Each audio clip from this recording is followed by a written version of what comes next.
Bonjour les enfants, bienvenue dans 1002 histoires à écouter. Aujourd'hui, nous allons vous raconter l'histoire de la carte au trésor d'Amirendela. C'est sa 4e aventure et vous trouverez ses précédentes aventures dans la description. Bonne écoute! La carte au trésor d'Amirendela. Amirendela était aux anges. Elle venait d'être nommée pirate. La veille, elle avait réussi à sauver son capitaine lors de la bataille contre le terrifiant serpent des mers. Toute la nuit, l'équipage pirate fit la fête après cette grande victoire. Seul le serpent des mers, qui était maintenant leur prisonnier, resta enfermé dans sa cabine. Le lendemain, les pirates nettoyèrent leur bateau et transportèrent les trésors qu'ils avaient pris à l'équipage du serpent des mers jusque dans la salle au trésor. En fin d'après-midi, Amirendela eut enfin un peu de repos. Elle en profita pour aller demander à John Levy, le second du capitaine, si elle continuerait ses cours de navigation, de médecine et de cartographie maintenant qu'elle était pirate. John Levy y était favorable, et les deux pirates convinrent donc qu'ils reprendraient leurs cours dès le lendemain soir. Le jour suivant, des pirates de l'équipage apprirent à Amirendela les bases du maniement de l'épée et du tir au pistolet. Elle avait beaucoup d'aisance au maniement de l'épée, mais elle n'était pas vraiment douée au tir au pistolet.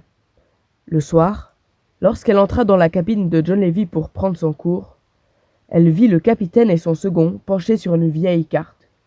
John Levy la remarqua et l'interpella. « Cela tombe bien que tu sois là, Amirendela.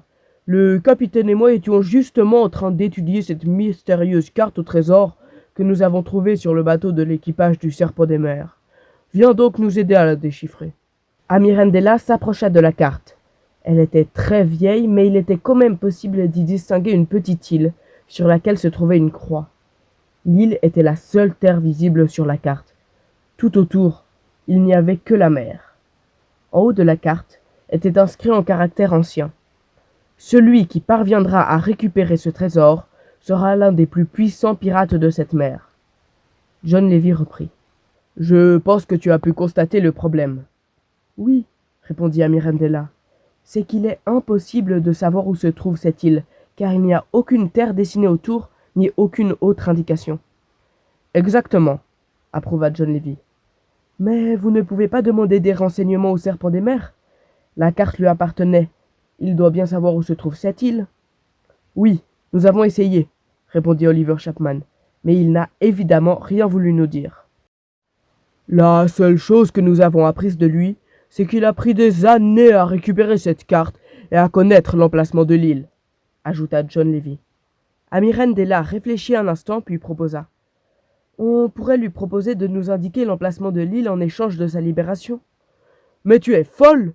s'exclama le capitaine. « N'as-tu pas vu toutes les horreurs qu'il a commises et qu'il n'hésitera pas à reproduire si nous le libérons ? » ?»« Oui, mais maintenant qu'il n'a plus d'équipage, il ne pourra plus rien faire, » continua Amirendela.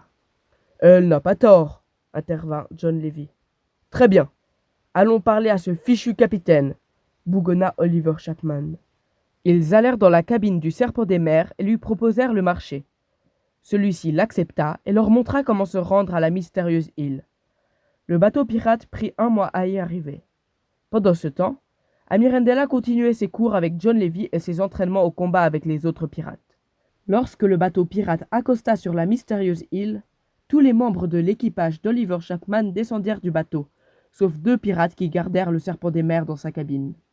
Une fois sur la plage, ils virent un autre bateau pirate accosté près du leur. Ces pirates descendirent et regardèrent d'un air menaçant l'équipage d'Oliver Chapman. Voilà, c'est la fin de l'histoire de la carte au trésor d'Amirendela. C'était la première histoire de la grande quête d'Amirendela. Vous voulez avoir la 2e histoire de la grande quête d'Amirendela et plein d'autres histoires avec d'autres personnages? Abonnez-vous!